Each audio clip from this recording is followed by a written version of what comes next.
আচ্ছা শোনো free fire লাভাররা, এই রিভার সাইডে যে রাস্তার ডিজাইন গুলো ছিল আর অনেকেই কাবাগর দাবি করতেছিল যারা, এটা কি আসলে কাবাগরের মতো দেখতেছিল নাকি এটা রাস্তার ডিজাইন ছিল?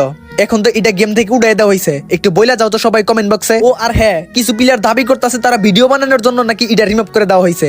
কাবাগর বলো আর রাস্তার ডিজাইন বলো, আসলে কি তারা ভিডিও বানানোর জন্য রিমুভ করে দেওয়া হয়েছে? যদি ভিডিও বানানোর জন্য রিমুভ করে দেওয়া হয় তাহলে মিলের মাঝখানে আরবি লেখাগুলা ওইটা নিয়ে তোরা ভিডিও বানাস না কেন? এইটা তো একটা স্যাম্পল জিনিস ছিল এই জায়গায়, অথচ মিলের মাঝখানে আরবি লেখাগুলা 3 বছর ধরে পড়ে রয়েছে, ওইটা নিয়ে কেউ ভিডিও বানায় না। এতেই বোঝা যায় যেটা আমাদের বেশি প্রয়োজন ওইটা না কইরা পোলাপান উল্টাটা করে। আর তোমরা যারা চাইতাছো মিলের মাঝখানে আরবি লেখাগুলা রিমুভ করে দেওয়া হোক, তোমরা এই ভিডিওটা একটু বেশি বেশি শেয়ার করে দিবা। হতে পারে তোমার একটা শেয়ার কারণে আরবি লেখাগুলা রিমুভ। আর বাংলাদেশে যারা পার্টনার প্রোগ্রামে আছে তারা জীবনে কোনো কিছু গেমের জন্য করেও নাই আর হয়তো জীবনে করবেও না। তারা এইগুলা নিয়ে কথা বললে গেমে কখনোই এগুলা গেরিনা দেওয়ার সাহস পেত না। তো সবশেষে একটা কথাই বলি, যারা চাইতাছো মিলের আরবি লেখাগুলা রিমুভ করে দেওয়া হোক, তোমরা এই ভিডিওটা খুব বেশি বেশি শেয়ার করবা। তো দেখা যাক কে কত